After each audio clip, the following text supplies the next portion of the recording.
एक carbon border adjustment mechanism क्या होता है उसको हम लोग देखेंगे। देखिए ये जो है ना, एक तरह से कह सकते हैं ये यूरोपियन का एक हिपोक्रेसी है।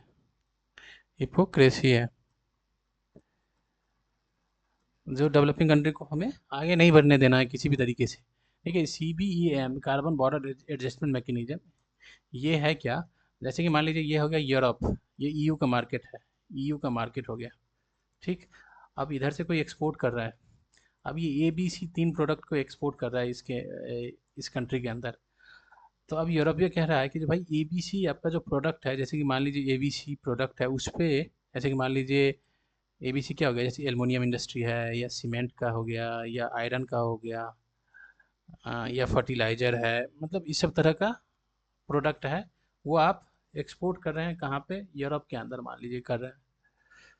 मेन है एल्युमिनियम आयरन इस तरह का, सीमेंट हो गया, इस सब तरह का कर रहा है। तो यूरोप कह रहा है कि जो भाई आप इस प्रोडक्ट को बनाने में कितना इमिशन किए हैं, इमिशन कितना किए हैं, कितना कार्बन इन्वायरमेंट में रिलीज किए हैं, ठीक।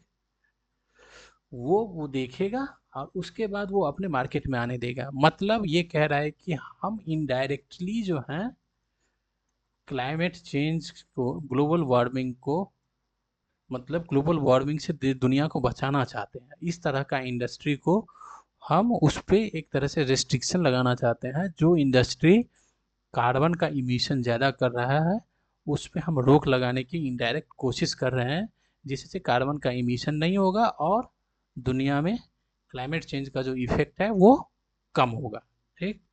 ये एक यूरोपियन का कहना है।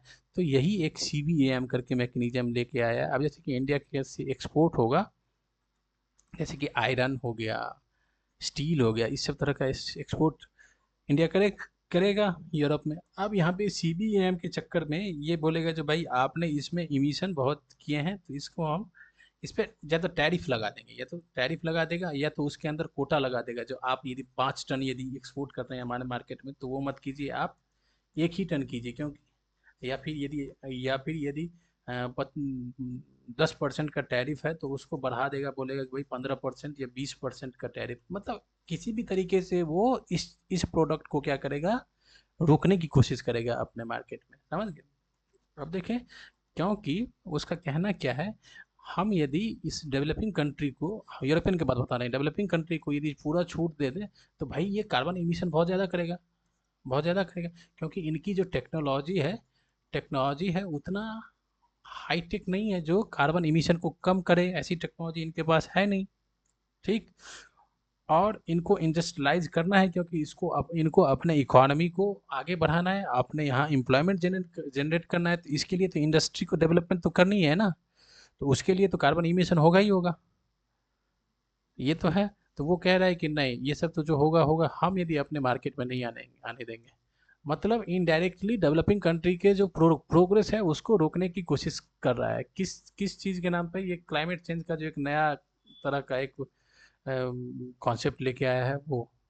आप यदि देखोगे तो क्लाइमेट चेंज में सबसे ज़्यादा रोल किसका है, वेस्टर्न का ही है, क्योंकि 1850 इसके टाइम से ही, 1813 या मतलब 19वीं सेंचुरी के, फर्स्ट 19वीं सेंचुरी का, वहीं से इंडस्ट्रियलाइजेशन स्टार्ट होता है, इंडस्ट्रियल रेवोल्यूशन स्टार्ट होता है भाई। तुम यूरोपियन नहीं तो इंडस्ट्रियल रेवोल्यूशन लेके आए।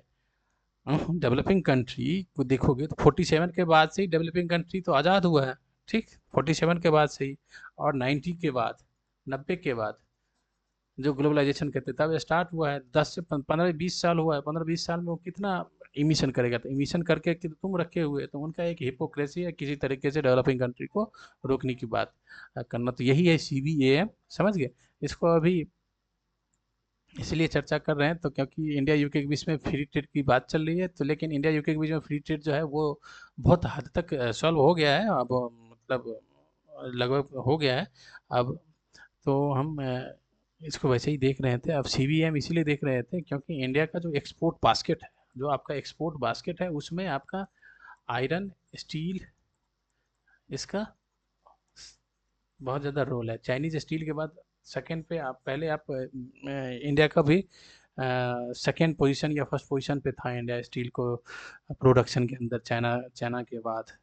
समझ गए? तो यही आप, ये एक आपका बहुत बल्क एक्सपोर्ट है, जो आपका मर्केंटाइज एक्सपोर्ट होता है उसमें बल्क स्टील का भी पोर्शन रहता है। इसीलिए अब इस सीवीएम के चक्कर में हो सकता है ये इस तरह का हो सकता है आ जाएगा। इसीलिए हमने सीवीएम को थोड़ा सा देखें, वैसे ऐसा कुछ है नहीं।